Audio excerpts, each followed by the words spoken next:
Bine v-am găsit, dragii mei din Zodia Vărsător, oriunde v-ați afla. Bine ați venit tuturor pe canalul meu, Tarot Flor de Loto. Numele meu este Nina, pentru cei care nu mă cunosc, și ca de obicei mă bucur să vă am alături la fiecare lectură. Atât pe dragii mei abonați, cum de asemenea și pe cei care poate sunteți pentru prima oară aici pe canal. Azi voi face o lectură temporală fără limită de timp, o lectură pe care voi să o puteți urmări oricând doriți sau atunci când apare în viața voastră. Desigur, dragii mei, nu uitați un lucru important, și anume faptul că voi sunteți cei care construiți viitorul, așa că vă rog din suflet să luați decât acele mesaje care rezonează cu voi, iar restul lăsați-le să zboare în univers, pentru că sigur sunt pentru alte energii, pentru alte persoane care într-o mai mică sau mai mare măsură au o legătură cu Zodia Vărsător. Așa că toți cei care aveți Soare, Lună, Venus, Ascendentul în Zodia Vărsător, atunci această lectură este de asemenea și pentru voi. Înainte de a începe lectura propriu-zisă, o mică paranteză vreau să fac, așa am făcut la toate zodiile, simt nevoia să fac lucrul acesta pentru toți cei care din diferite motive neștiute de mine aveți o problemă cu vocea mea, cu felul în care eu mă exprim, cu tot ceea ce ține de persoana mea. Am o rugăminte, nu vă place, pur și simplu puteți să vă dezabonați, nu trebuie să mă anunțați pe mine și să mă jigniți în același timp. Vă puteți face în liniște. Ce ziceți? Eu nu pot să schimb lumea. Încerc, îmi dau silința să scot și să fac ca lumea să descopere că fiecare avem o parte bună și să o dezvoltăm partea aia bună. Dar când este vorba de răutate gratuită, aici, din păcate, nu prea mai am ce să fac. Așa că toți cei care aveți, indiferent ce problemă aveți cu persoana mea, trebuie să vă dezamăgesc. Alta mamă nu mai face. Și indiferent câte răutăți mi-ați trimite chipurile cu anumite expresii de politețe, eu am simțit ironia, n-ai cum să-i spui unei persoane ce voce hodorogită ai și pe urmă să spui, știi, îmi pare rău, m-am dezabonat. Puteți să o faceți, nici nu vă abonați în primul și în primul rând. Eu știu un lucru, mie dacă o persoană, energia unei persoane nu-mi place, vreau să spun că mă retrag în liniște, nu trebuie să jignesc persoana aia, n-am de ce să o fac, eu nu știu persoana aia ce duce în spatele ei. Nu putem să judecăm după aparențe. Și am simțit nevoia atât de tare, cum să spun eu, nu neapărat că m-am necăjit, m-am revoltat mai mult, încât am considerat că această serie de lecturi la fiecare zodie să precizez acest lucru pentru viitoarele persoane care ar putea veni cu același subiect. Sunteți liberi să faceți și să alegeți ce doriți. Nu trebuie să vă placă neapărat de mine. Bănuiesc că sunt persoane care mă plac fix așa cum sunt eu și cu vocea mea și cu felul în care eu fac lecturile și cu felul în care eu vorbesc și mă exprim. Bun, am închis paranteza. Hai să vedem, dragilor, ce vine pentru voi în următoarea perioadă. Ce vine pentru dragii mei din Vărsător, cei care nu au nicio problemă în ceea ce mă privește.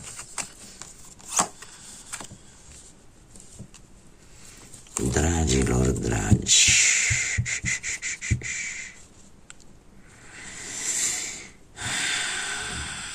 v-ați făcut niște vise, niște iluzii, niște așteptări vis-a-vis de o situație, vis-a-vis de o persoană, vis-a-vis de o relație. Da, se poate adapta în orice situație, doar că se pare că aceste vise, aceste așteptări rămân în faza de vise și așteptări. De ce? Pentru că în prezent inevitabilul cumva s-a produs. Ceea ce vouă a fost teamă, de ceea ce vouă a fost teamă mai mult, cumva s-a întâmplat. Aici s-a pierdut ceva. Aici adaptați. Poate să fie pe orice aspect al vieții. Toate speranțele pe care voi vi le-ați făcut, din păcate, sau năruit. Pare rău că trebuie să vă spun aceste lucruri, dar tampoc nu pot să vă mint. Nu-mi place să mint. Mare grijă, pentru că următoarea perioadă pentru voi poate fi o capcană. O capcană, un truc, cineva care să vă înșele și să vă spună, știi, adică lucrurile sunt evidente în acest moment. Sunt foarte evidente. E clar ceva la care voi ați visat, la care voi ați avut mari așteptări, nu iese. Deci nu iese scurt și la obiect. Totuși vine cineva care vă spune, știi, lasă că te rezolv eu, sau lasă că rezolv eu situația asta, sau este o capcană care bine ar fi să nu intrați în ea.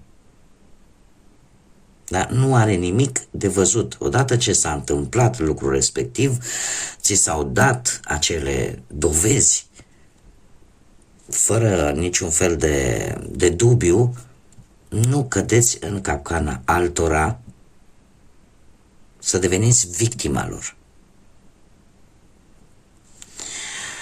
Haideți să vedem ce ne spune și tarotul. Și începem, bineînțeles, cu viața profesională.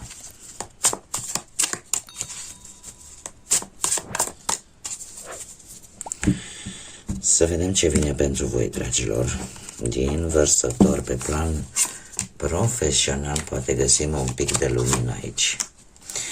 O perioadă în care ați fost destul de blocați, o perioadă în care v-ați sacrificat foarte mult la locul de muncă sau dacă aveți propria firmă, ați făcut foarte mult, un efort foarte mare. Alții, e posibil chiar să vă fi blocat anumite decizii relaționate cu viața voastră profesională. Este ceva legat de, în prezent, cu acest 6 de cupe, eu aș spune că aveți într-adevăr foarte multă creativitate, dar se pare că aveți nevoie de cineva din trecutul îndepărtat, nu știu, vreun membru al familiei, vreo cunoștință care să vă ajute într-o anumită situație sau în care voi să aveți încredere că vă ajută. Doar că, și se pare că lucrurile nu vor fi chiar așa cum vă așteptați voi. Voi, nu știu, dacă cereți ajutorul vreunui membru din familie într-o situație relaționată cu munca, posibil acest lucru, sau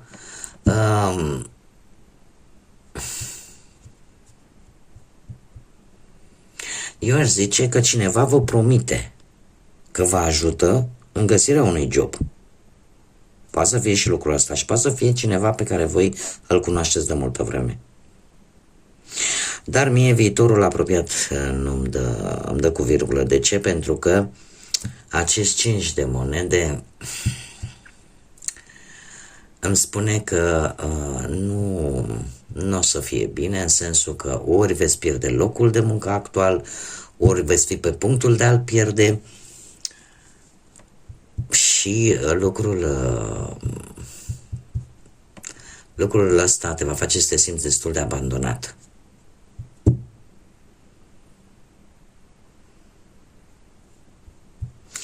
Așa că, mare grijă, în cine aveți încredere. Trebuie să vă zic un lucru pe care îl repet de câte ori am ocazia. Dragii mei, tarotul nu obligă. Tarotul decât prezintă energiile, tocmai în încercarea de a ne ajuta să vedem ce putem schimba.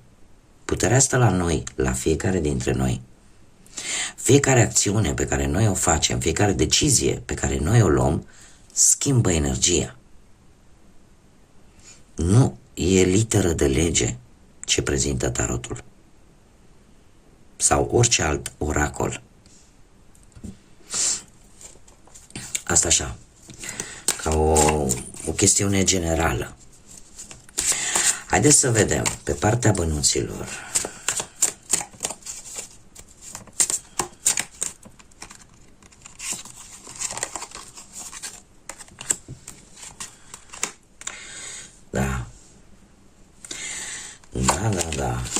Dragilor dragi, pe partea banilor, exact ce vă și spuneam, ați avut parte de o situație în care ați cerut ajutorul unei persoane și posibil să fi primit un refuz. Da? Sau cineva poate a fost, pentru alții dintre voi, cineva poate a fost recompensat în locul vostru, pentru munca voastră. Cert este că în acest moment, nu știu dacă zodiile de pământ vă spun ceva, Taur, Fecioară, Capricorn,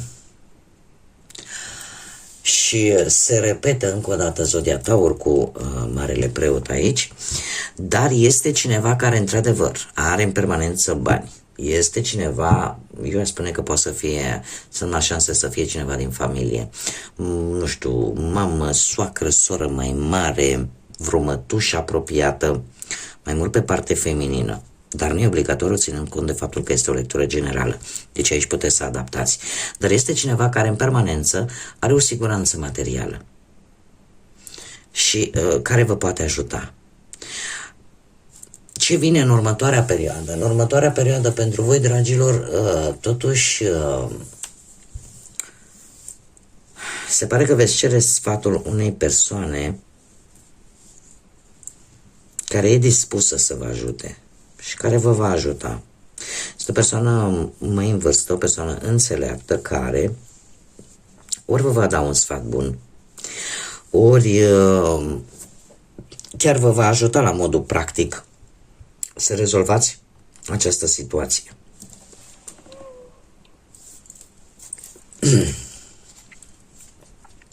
În așa fel încât să, cum să zic eu, să ajungeți pe linia aia de plutire. Eu aș spune că nu este un moment tocmai bun să faceți anumite investiții, nu știu, sau investiții mari. Nu este un moment tocmai bun. Ar trebui să evite pe următoarea perioadă acest lucru. Haideți să vedem pe plan sentimentale, ei nu cred.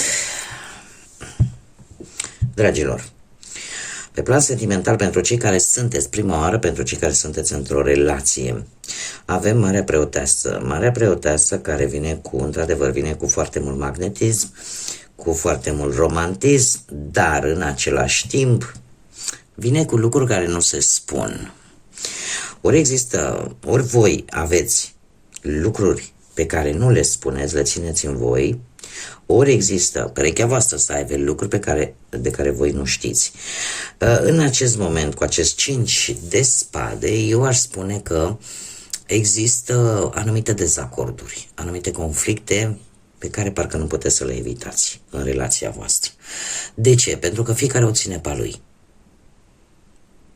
Fiecare o ține pe a lui și cel care câștigă, de fapt, nu câștigă nimic. Pentru că fiecare, în momentul în care nimeni nu lasă de la el, atunci nu are cum să fie bine. La un moment dat unul cedează, că sunteți voi sau că e persoana cealaltă.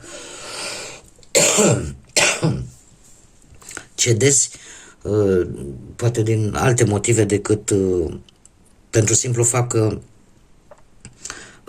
celălalt a avut dreptate. Nu, pentru că aici părerile, opiniile sunt total diferite și fiecare o ține pe a lui. Următoarea perioadă cu steaua care vă și reprezintă pe voi ca și zodie, se pare că lucrurile încet se vor mai relaxa. Tocmai că voi aveți un scop. Ori voi, ori persoana voastră. Aveți o motivație. Și eu aș zice că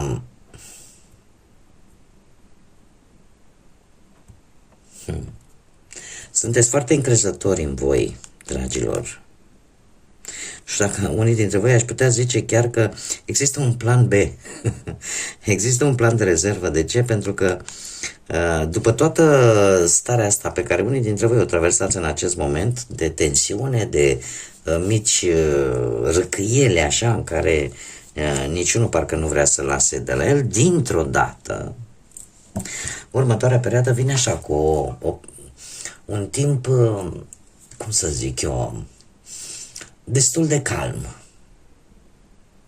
Ca și cum nimic nu s-ar fi întâmplat. Dar de ce? Pentru că, din câte văd eu aici, da, cineva are un plan ascuns. Cineva vrea să-l lase în urmă. Merge pe ideea, bun, zic ca tine, dar fac ca mine. Cineva vrea să plece, cineva vrea să lase în urmă relație, nu știu dacă sunteți voi sau persoana cealaltă, către alte zări. Haideți să vedem cei care sunt singuri. Cei care sunteți singuri în urma văduviei, a unui divorț sau poate a simplului fapt, a unei separări, poate simplu fapt că nu ați reușit să găsiți jumătatea voastră. Dragilor, voi ați dus o luptă. Ați dus o luptă aprigă în ceea ce privește viața voastră sentimentală. Nu știu dacă ați avut, cum să spun eu, ați vrut să câștigați poate inima cuiva și pentru asta chiar ați luptat, ați consumat energie. Iar în acest moment, cu acest 8 de cupe, ce să vezi? După atâta muncă și după atâta energie consumată, la voi căutarea încă continuă. Și eu aș spune că e bine că continuă. De ce? Pentru că mi-apare un cavaler de monede, nu știu, zodie de pământ, Taur, Fecioară, Capricorn, cineva foarte calm, cineva care se mișcă așa un pic în reluare, aș zice, și către care voi vă îndreptați, poate fără să vă dați seama. Acest cavaler de monede e cineva foarte meticulos, care are multă răbdare. Are un comportament destul de responsabil și de obicei e foarte perfecționist. Această persoană are cumva, sunt mari șanse să-l cunoașteți într-un loc unde voi nu ați mai fost, sau să cunoașteți această persoană într-o interacțiune cu oameni noi cu care nu ați mai avut legătură. Da?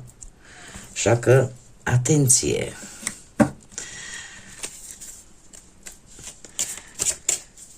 Vedeți că e o persoană care pune foarte mare preț pe promisiuni.